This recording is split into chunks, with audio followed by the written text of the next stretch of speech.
साबिक वजीर आला महबूबा मुफ्ती की करते हैं, क्योंकि महबूबा मुफ्ती ने कल एक मुल्की टेलीविजन चैनल के साथ एक तफसीली इंटरव्यू दिया है और उस इंटरव्यू के दौरान क्या कुछ महबूबा मुफ्ती ने कहा, चंद सवालों के जवाब कुछ इस तरीके से। एक बड़ा बयान सामने आया कि जम्मू कश्मीर में आजादी राय पर कदगन लगाई गई है, पाबंदियां हैं और मरकज नौजवानों को इस वक्त बंदूक के रास्ते पर धकेल रहा है। महबूबा मुफ्ती का बड़ा इल्जाम मरकज पर, पीडीपी सदर का बड़ा बयान और ये इंटरव्यू के दौरान उनकी तरफ से अहम बातें कही गई कि आजादी राय पर एक तरफ कदगन, दूसरी तरफ इस वक्त जम्मू कश्मीर के अंदर लोगों को, बिलखुसूस नौजवानों को अपनी बात रखने का मौका नहीं दिया जा रहा है, इसलिए वो बंदूक के रास्ते पर जा रहे हैं। वहीं एक और बड़ी बात उनकी तरफ से एक बार फिर कही गई है, जहां पर पहले से ही फ्लैग के मामले को लेकर फ्लैग का एक बयान जो उन्हें कौमी परचम को लेकर दिया था, जिसे लेकर उन पर हमले किए जा रहे थे, अब वो रियासती फ्लैग की बात करती नजर आ रही। यानी जम्मू कश्मीर के झंडे को, जम्मू कश्मीर के परचम को जब तक बहाल नहीं किया जाएगा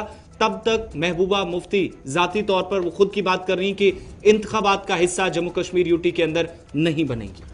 बड़ी खबर हम आपको बता रहे हैं कि महबूबा मुफ्ती ने पैदर पे हमले किए हैं मरकज पर, और मरकज के अंदर भारतीय जनता पार्टी की क़ियादत पर सवाल खड़े करते हुए उन्होंने कहा कि जम्मू कश्मीर के अंदर जिस तरीके के हालात को पैदा किया जा रहा है उससे नौजवान सिर्फ तशद्दुद का रास्ता ही इख्तियार कर सकता है, क्योंकि पुरअमन एहतजाज की इजाजत जम्मू कश्मीर के अंदर नहीं दी जा रही है, जिसके बाद वाहिद रास्ता बंदूक बचता है। साथ साथ कल महबूबा मुफ्ती ने साफ किया कि वो जाती तौर पर किसी भी चुनावी दंगल का हिस्सा नहीं बनेंगी तब तक जब तक जम्मू कश्मीर के साबिक रियासत के परचम को बहाल नहीं किया जाता है। और जिस तरीके से अलायंस बन रहा है, अलायंस का डर और खौफ जो है वो सीधे सीधे मरकजी बीजेपी पर नजर आ रहा है, और यही वजह है कि जिस तरीके की बहतान तराशी और जिस तरीके के बयान दिए जा रहे हैं वो अब जग जाहिर है कि कौन सही है और कौन गलत। इसके साथ साथ कांग्रेस पर भी कल पलटवार महबूबा मुफ्ती की तरफ से किया गया और उन्होंने कहा कि उनकी समझ से बाहर है कि कांग्रेस इतनी खौफजदा और सहमी हुई क्यों है, वो नेहरू की लेगेसी को आगे क्यों नहीं ले पा रहे हैं, एक बड़ा सवाल उन्होंने कांग्रेस के सामने भी रख दिया है।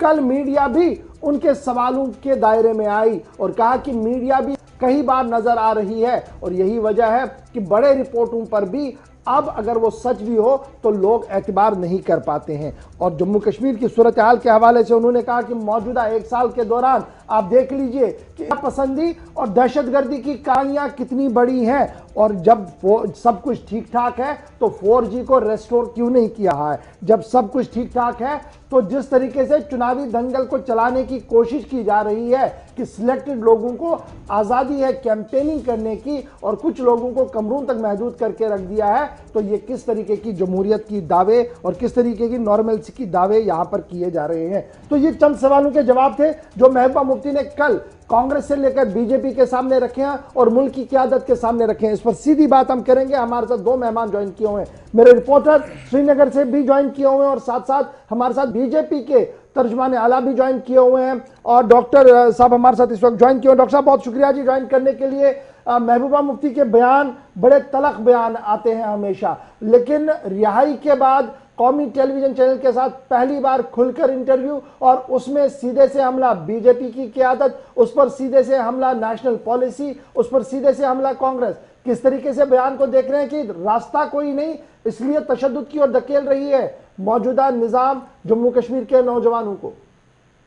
देखिए, जहाँ तक पीडीपी की हम बात करते हैं गौहर साहब, महबूबा मुफ्ती की जो सियासत है बड़ी हटके रहती है जम्मू कश्मीर में और उनकी सियासत का असर पूरे हिंदुस्तान की स्टेट्स पे पड़ता है, ये बात जाहिर सी है।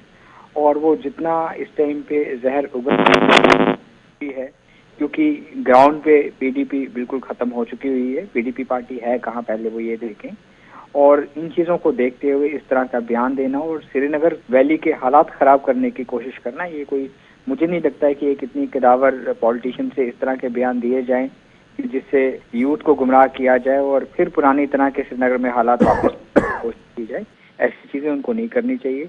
जहाँ तक भारतीय जनता पार्टी की बात है, भारतीय जनता पार्टी का वर्किंग सिस्टम, हमारे कार्यकर्ताओं का ग्राउंड पे काम करना, ये सारी चीज़ें बहुत इंपॉर्टेंट है। और ये भारतीय जनता पार्टी ही एक ऐसी पॉलिटिकल पार्टी है जो इस तरह से पूरे देश में काम करती है। और जब हमारा वो वर्किंग का सिस्टम ये रीजनल पार्टीज के लीडर देखते हैं तो ये चीज़ें उनसे बर्दाश्त नहीं होती हैं, डाइजेस्ट नहीं होती हैं, तो इस तरह के बयान देने पे वो मजबूर हो जाते हैं। और इस टाइम पे उनको मालूम है कि जो डीडीसी के इलेक्शन हो रहे हैं आने वाले दिनों में, और जब इसके रिजल्ट्स आएंगे, रिजल्ट्स का भी उनको अंदाजा है हालात मौसम देखते हुए, तो इसी से उन्होंने कहना शुरू कर दिया है कि आने वाले टाइम पे इलेक्शन नहीं लड़ेंगी। और ये सारे उनके झूठे स्पीचेस हैं। देखिए, जब इलेक्शन का दौर आएगा, वो मौसम बनेगा, तो इलेक्शन में भी आएंगी, फिर कोई नया अलायंस लेके आएंगी। ये सारी एक कश्मीर के अवाम को, स्पेशली वैली के यूथ को, अवाम को गुमराह करने की उनकी स्पीचेस हैं। मुझे नहीं लगता कि इन चीज़ों में वो कामयाब होगी, क्योंकि कश्मीर का अवाम पीडीपी को, एनसी को अच्छी तरह जानता है। लेकिन डॉक्टर साहब, ये भी कहा जा रहा है कि देखिए, अगर हालात बेहतर है तो 4G रेस्टोर क्यों नहीं, अगर हालात बेहतर है तो एहतजाज करने की भी इजाजत होनी चाहिए। ये तो बड़ा इल्जाम लग रहा है। और फिर कहा जा रहा है कि सिलेक्टेड लोगों को कैंपेन करने का इजाजत है। देखिए गौर साहब, ये सारे इल्जाम बेबुनियाद हैं। जहाँ तक 4G की बात आती है, जब से भारतीय जनता पार्टी की सेंटर में सरकार है हमारी, और पाकिस्तान की तरफ से नए नए हथकंडे, नए नए सिस्टम्स अपनाए जाते हैं कि कैसे स्पेशली जम्मू कश्मीर के बॉर्डर एरियाज में, जम्मू कश्मीर में हालात ख़राब किए जाएं। इन चीज़ों को देखते हुए 4G के ऊपर सिक्योरिटी एजेंसीज की तरफ से परमिशन नहीं है। और मुझे लगता है कि जब परमिशन आएगी तो 4G भी रिस्टोर हो जाएगा, ये कोई बड़ी बात नहीं है। तब भी 2 डिस्ट्रिक्ट्स में 4G को रिस्टोर कर दिया गया है, ये आपको मालूम है। और अब बड़ा इंपॉर्टेंट है करप्शन को लेकर, केंद्र से लेकर रियासत की बीजेपी क़यादत जो कह रही है कि देखिए, गुपकार अलायंस के लोगों ने रियासत के वसाइल को 2-2 हाथों से लूटा है, उस पर पलटवार किया है महबूबा मुफ्ती ने, और कहा कि देखिए, करप्शन की एलिगेशंस लगाना आसान होती है, अगर उनके खिलाफ कोई चार्ज है तो लेट देम प्रूव इट, और मैं जेल जाने के लिए तैयार हूं। एक, और दूसरा, जिस तरीके से बीजेपी कैंडिडेट्स जम्मू कश्मीर के अंदर पैसा खर्च कर रहे हैं, जरा इसका भी हिसाब बीजेपी दे कि पैसा आ कहां से रहा है, दे कौन रहा है, और किस तरीके का निजाम चल रहा है। बड़ा इल्जाम और बड़ा सवाल आपकी क़यादत पर। देखिए, जहाँ तक करप्शन की जे.एंड.के स्टेट की बात है, जे.एंड.के स्टेट में बहुत करप्शन हुई हैं पिछले 70 साल में, और आपको मालूम है, आप जानते हो सब कुछ गौहर साहब, उन सभी चीज़ों की इंक्वायरीज, इन्वेस्टिगेशंस, केसेस, सब कुछ चल रहा है। टाइम टू टाइम उनकी चीज़ें जब होती हैं तो न्यूज़ में भी हाईलाइट्स में आती हैं। तो ये चीज़ें चल रही हैं। जो चीज़ें सामने आएंगी, जो लोग इन चीज़ों में इन्वॉल्व होंगे, दूध का दूध, पानी का पानी आवाम के सामने आएगा, क्योंकि उस चीज़ में प्राइम मिनिस्टर साहब का बड़ा। आपको नहीं लगता है अब ये मेयर स्लोगन रह गया है कि जनाब दूध का दूध, पानी का पानी होगा, केसेस चल रहे हैं? एक FIR बताइए जो महबूबा मुफ्ती के खिलाफ लगा हो, एक FIR उमर अब्दुल्ला के खिलाफ लगा हो करप्शन का अभी तक? नहीं, मैं उमर साहब की इन्वेस्टिगेशन नहीं, मैं उमर साहब महबूबा मुफ्ती का मैंने नाम नहीं लिया। मैंने जनरल बात की है। जो लोग भी इन चीजों में इन्वॉल्व होंगे वो सामने आएंगे। मैंने आप पर्टिकुलरली उनका नाम आप इन दोनों को कह रहे हैं कि चलिए हम नाम नहीं ले रहे, लेकिन कोई ना कोई तो है इसमें। नहीं, जो लोग होंगे सामने आएंगे। देखिए, जो भी, चाहे हमारी पार्टी के लोग क्यों ना हो, इसमें मोदी साहब की तरफ से बहुत स्ट्रिक्ट है कि जो करप्शन करेगा उसको वो नहीं छोड़ेंगे। इसमें कोई बड़ी बात नहीं है। भारतीय जनता पार्टी के लिए सभी एक समान है। और करप्शन के लिए अगर बात की जाती है तो उसके लिए हमारे प्रधानमंत्री साहब बहुत इस चीज के ऊपर वो है कि करप्शन नहीं होनी चाहिए, जीरो करप्शन होनी चाहिए पूरे देश में, ताकि गरीब लोगों का, आम आदमियों का काम जो है वो हो सके और उनको एक राहत मिले जो आज तक देश में नहीं मिलती रही। ये भारतीय जनता पार्टी की पहली प्रायोरिटी है।